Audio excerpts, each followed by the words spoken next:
Alors oui, c'est la même plateforme que Renault 5, donc la plateforme Ampere Small. Par contre, par rapport à Renault 5, on a agrandi l'empattement, on a agrandi les voies, donc pour avoir un véhicule plus grand, donc plus spacieux au rang des passagers arrière, et également de proposer un coffre plus volumineux et accessible et modulaire.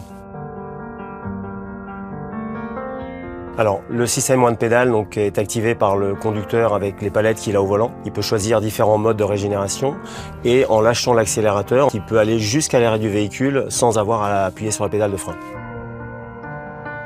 Le train arrière multibras est repris naturellement de la plateforme Ampere Small et donc de Renault 5. Il permet d'avoir une voiture agile et avec un confort accru, donc ce qui fait que pour ce typage de véhicule Renault 4 familial, il est tout à fait adapté.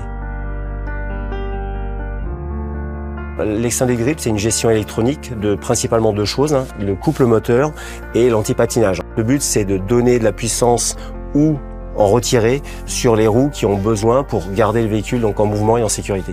Alors, l'extended grip associé à cette pneu spécifique permet au véhicule, finalement, dans des situations un peu difficiles, de verglas, neige, de sable ou boue, finalement, d'être toujours en motricité et en sécurité et d'être toujours en mouvement. Les deux nouveaux modes snow et tout chemin permettent au véhicule de démarrer, d'être en mobilité dans des situations un petit peu extrêmes, neige, verglas, boue, sable, dans des conditions de tout chemin notamment. Encore une fois, avec la volonté d'avoir une Renault 4 qui est un véhicule axé sur la ville, mais aussi extra-urbain pour le tout chemin, c'est tout à fait adapté.